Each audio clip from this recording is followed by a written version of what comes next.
Scene Mom says, welcome to the new podcast from former Phoenix radio host Danny Cutler. Each week bringing you independent music, industry news, the occasional interview, and other fun segments. Let's get to it.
Scene Mom says hello and welcome to episode 32. That was Jennifer Teft and The Strange with Going Out off of her new album Strange Beginnings, released via Rock Garden Records. I've played it before if you guys are constant listeners.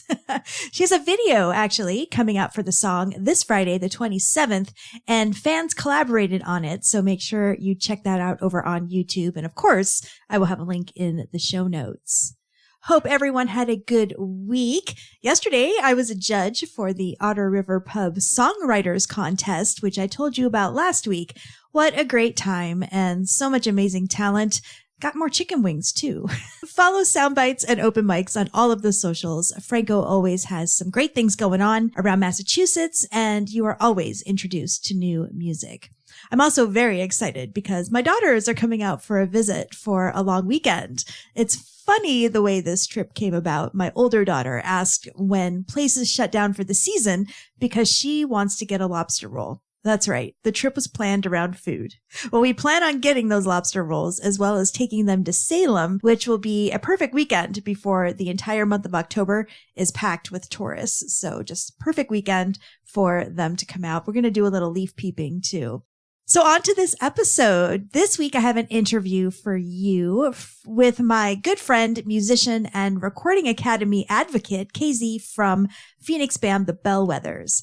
The 10th annual Music Advocacy Day is coming up on October the 1st, so we talk about what the day involves, how the Recording Academy helps musicians by connecting with their legislators, and how you can also get involved. We will jump right into the interview in just a moment, but first we're going to get back to the music with a song off of The Bellwethers' latest album called Psychic Radio. This is called Looking Glass, and you're listening to Scene Mom Says.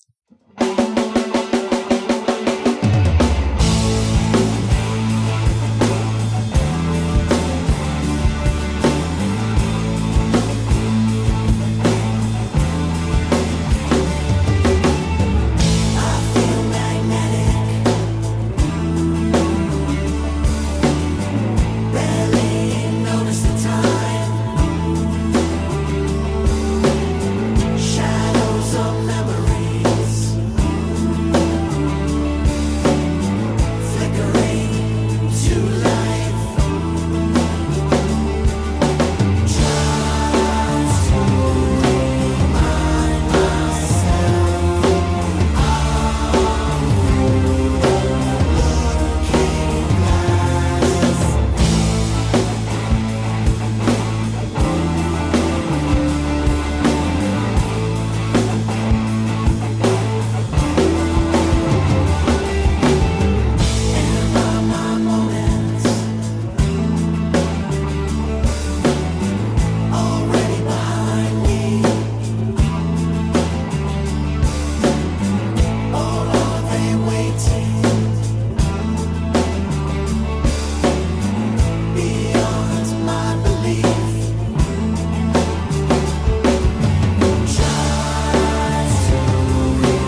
right. Welcome back to the Scene Mom Says podcast. And as promised, I've got my interview this week, and I'm so excited because I have not seen her lovely face, though you listening can't see her lovely face, but I haven't seen her lovely face in about a year now since I left. And I have got KZ from Arizona rock band, the Bellwethers, with me. Hi. Hello, darling. It's so lovely to see you. It's so lovely to see you too. I have missed your beautiful face. Oh, well, this works. Zoom works. It does. It's like For living now. in the Jetsons. Yeah, there we go. There we go. I just can't give you a big old hug. So Casey and I met when I worked at KWSS Radio in Phoenix.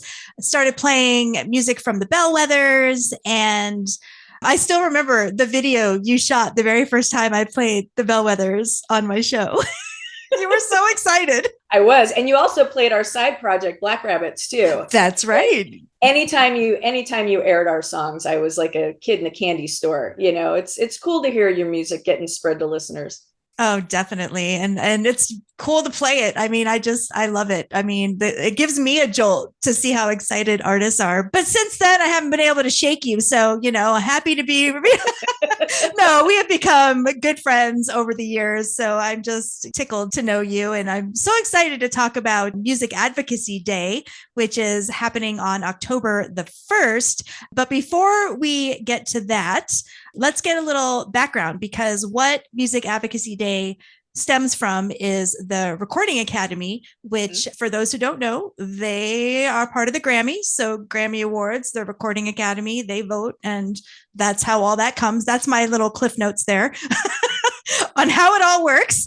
You are a voting member and district advocate for the Recording Academy. So explain first what that is. So I just became a voting member last year. And in order to do that, you can't just pay to become a voting member. You have to be active in the music community. And you basically have to send your resume in. And then they have a peer review from other voting members in the organization that approve you or don't approve you based on your contribution to the music community. And, some of the things that I had on my resume were, we mentor, up and coming musicians. My husband and I both do.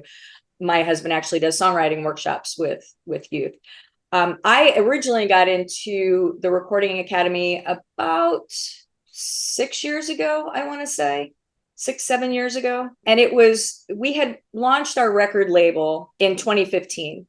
And as part of developing our presence and our business, I was looking for networking opportunities with other musicians and to get, more entrenched in the music community and the industry as a whole.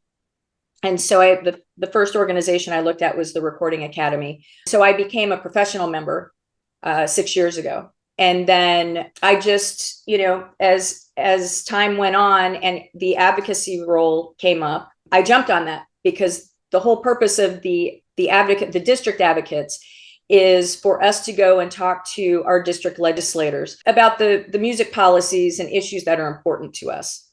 And that really spoke to me because, being in the music industry, I've been in the Phoenix scene for over 20 years, and I've been doing music for over 40. It was important to me to have that connection to, our leaders that are able to get policy passed for us. The advocacy team goes, and every year, they typically do it in the fall.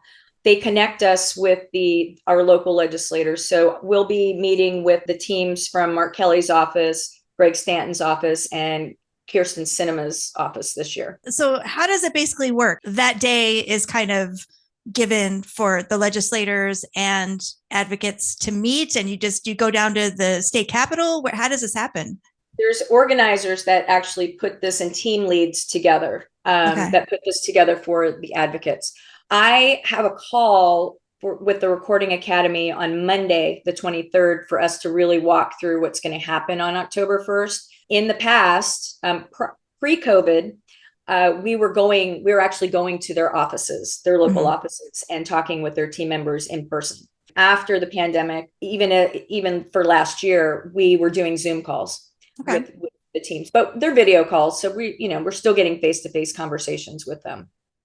And we just walk through the policies that are important. When I first started doing this, we were trying to get the Music Modernization Act pushed through, which was huge, right? Because that was talking about the, improvements in copywriting and shaking up the royalties for streaming and things like that. You have to go and talk to these people and really help the politicians understand. And typically, if they're not musicians, you need to have those conversations about how it impacts us from a dollar amount. Nobody thinks about musicians. No, they don't, because in the digital age, while it's been great it's expanded our reach to people, and it's easier to get your music out. Mm-hmm. It's more difficult to cut through the white noise. Yeah. Folks don't understand that we don't get paid a whole lot for streaming. I mean, it's fractions of a penny. So when you're talking to the legislators, you have to break that down for them, and in one case, I told them for, an independent band at the time, we had just put out a new album and we had one song that streamed on one platform 2,000 times in a month, and we made $12.60. I happened to be in the same group with Daryl Brown, who's a producer out of LA. He works with like Leanne Rimes and Keith Urban. And he goes, "Oh, I've got that beat. I had a song streamed 17 million times and I got 200 and some odd dollars." And, people don't realize that music's not free. It costs the average indie band $10,000 to $15,000 to put out an album. And that's if, you've got recording engineers available to you that are willing to cut you a deal. Right. Our last album was far more expensive than that because we worked with a multi-Grammy award winning producer who, even though he's a good friend of mine, he's not inexpensive to work with. Well, and he's not doing it for free just because he knows you. It's living too. Yes. Yeah, it's how he makes a living too. And there's time, we worked our ass off on the last album. We recorded 12 songs in 13 days. I know you did. I saw the whole thing. I had to go back for a couple of days because we did run out of time, but it only took me 2 days to wrap 6 songs. Yeah. But, the time, the effort, all the tangibles, your recording and the marketing and art and, the whole thing, it just is when you get fractions of the penny on a song streaming, the return on your investment takes years. Yeah. Yeah. So for this Music Advocacy Day, what is one of the big issues that you're going to be pushing with, I'm assuming it's just Arizona legislators, right? Since you're an advocate in Arizona. Correct. Yes. Yeah. We'll be talking to the folks in our district. So the big one this year it's the Nurture Originals, Foster Art, and Keep Entertainment Safe, also known as the No Fakes Act. This is for the protection of voice and visual likeness of all individuals from unauthorized use. To break it down into recent circumstances, the use of Taylor Swift's likeness during the Trump campaign that wasn't sanctioned by her, that's an excellent example of how, your likeness can be used for something that you've not approved. And your music too. Oh, well, and last year there was a song called Heart on My Sleeve that was released all over the platforms, which was created by an AI generated system that replicated the voices of Drake and The Weeknd. Mm-hmm. And they had and it was getting all kinds of plays and spins. They did not approve their voices to be used. They did not, the person that engineered that didn't get the proper approvals. You're talking about licensing and copyright infringement and intellectual property infringement and the whole thing. So that's really the big one that we'll be discussing with legislators. In fact, I wrote Mark Kelly specifically. Actually, I wrote he and Kirsten Sinema and Greg Stanton, but I got a response back from Mark Kelly recently about the concern for it, to give them a heads up on what we were going to be talking to them about. The AI discussion has been at the congressional level at least since last year. In September of last year, they actually had an AI Insights Forum where they had leaders of several different industries. I don't know that music was represented, But I do know that earlier this year in May, Grammy on the Hill happened, and this topic was brought to the Hill then. And I was not part of that team. The district advocates work locally. The Recording Academy actually has another team that goes to Washington and talks to folks on the Hill. Yeah, and it's something that's just moving so fast now. I mean, we can barely keep up. Affects every industry, industry. And there are some great uses for AI. Oh, sure. I use it.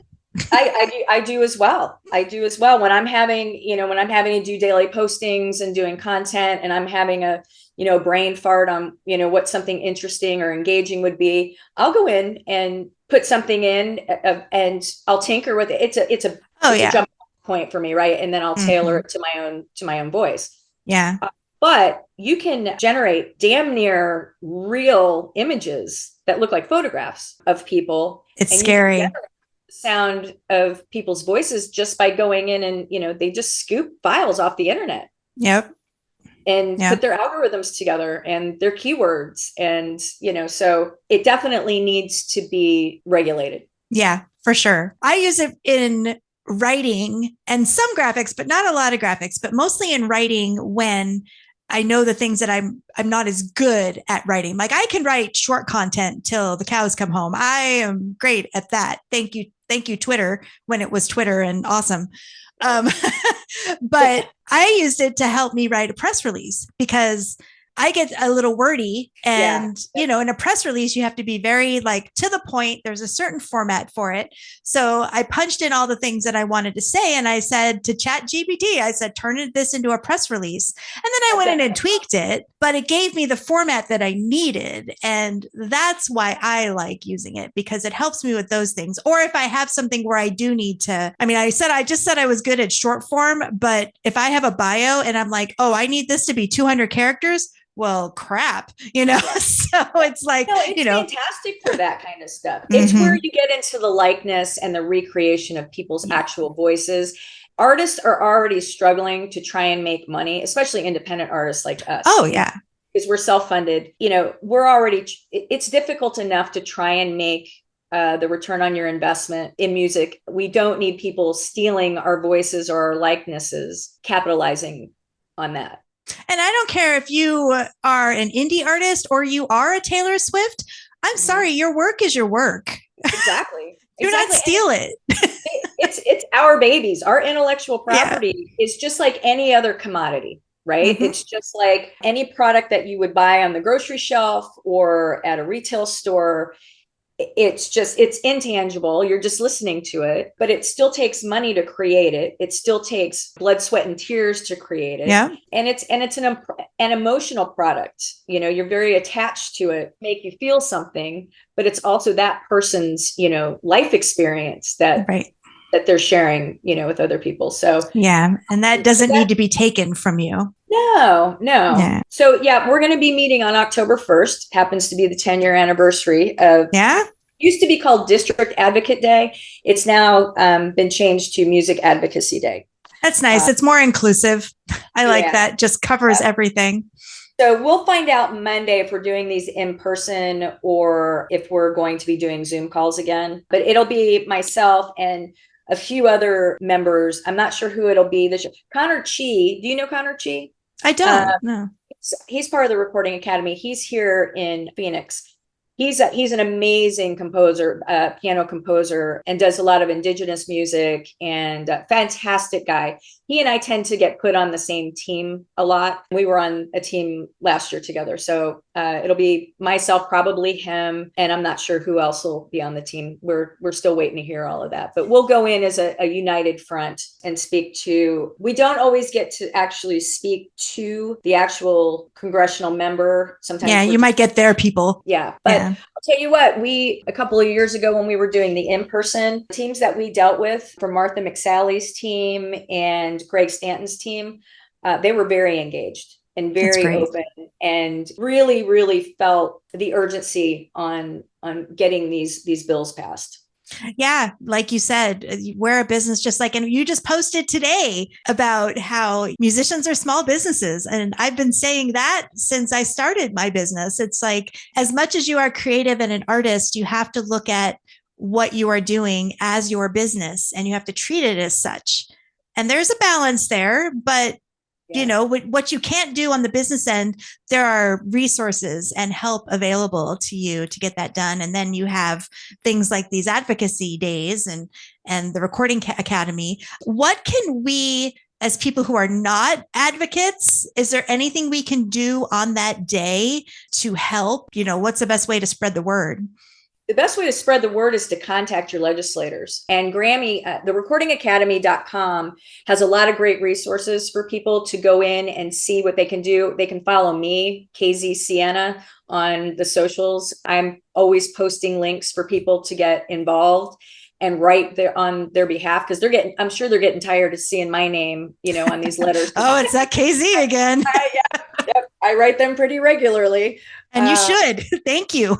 Absolutely. Well, and I'm not just doing it for, you know, for our band and for our business. It's bigger than that, right? You know, as music community, and I've been very involved in the Phoenix music community now for, like I said, you know, over 20 years, and have seen a number of the challenges. Musicians are funny. Creative people don't necessarily like the business side of things. They want to create, they want to, you know, they just want to write their music and they want to put it out there. And that's oftentimes they sign with a label, the reason that they sign with a label, so they don't have to deal with the business side of things. I'm a bit of a hybrid because I also was in corporate America for a long time. We decided a long time ago, after having discussions with some record labels, we wanted to maintain all of the creative and financial control over our music and the copyrights, you know, and everything that goes along with that. So it's been an interesting learning journey, but folks really should take the business side very seriously. Even if you don't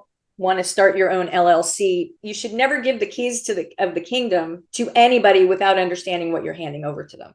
Oh, absolutely. Absolutely. And that's why there's so many resources available. I mean, you could DIY it. And part of being DIY is knowing when you need to farm things out, you know, whether it's somebody else to do your marketing or promote an event, or, you know, or push or find you that recording place, or just anything, you know.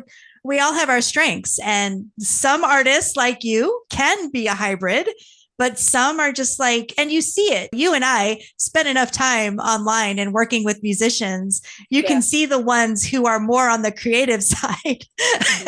And that's fine. That's Fran. Fran likes to handle the creative, you know, he really is the creative officer in our business, because it's he and I who own the record label together.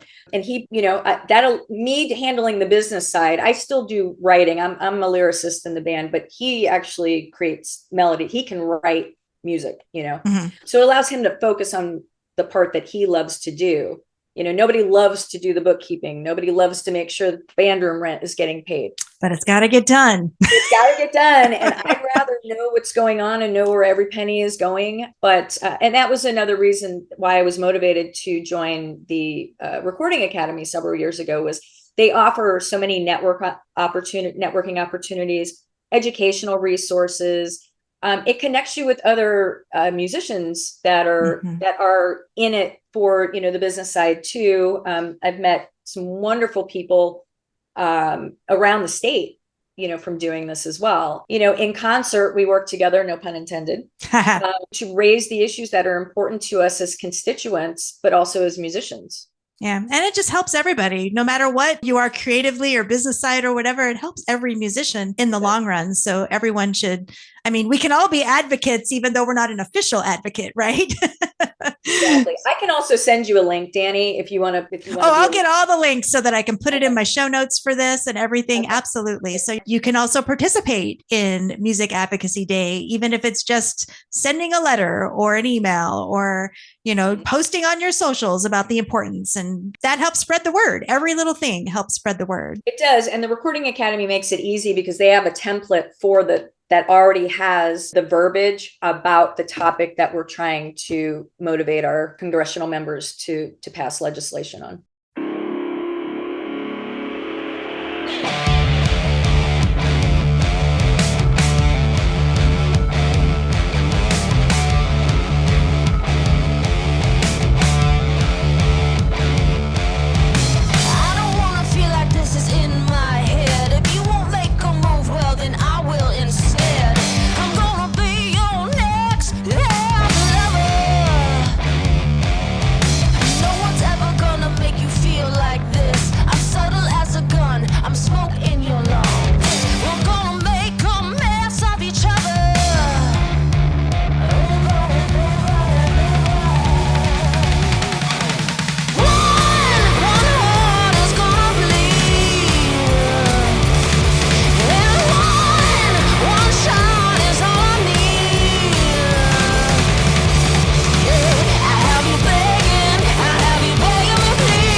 That was the latest from Arizona artist Sarah Robinson called Queen. And that is going to do it for episode number 32.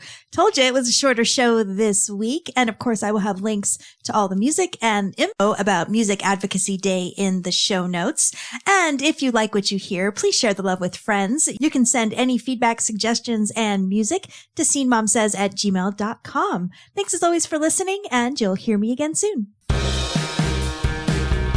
You've been listening to the Scene Mom Says podcast. Intro-outro music is Look Good for the Radio by Fairy Bones. Learn more about Danny and the show at dannycutler.com.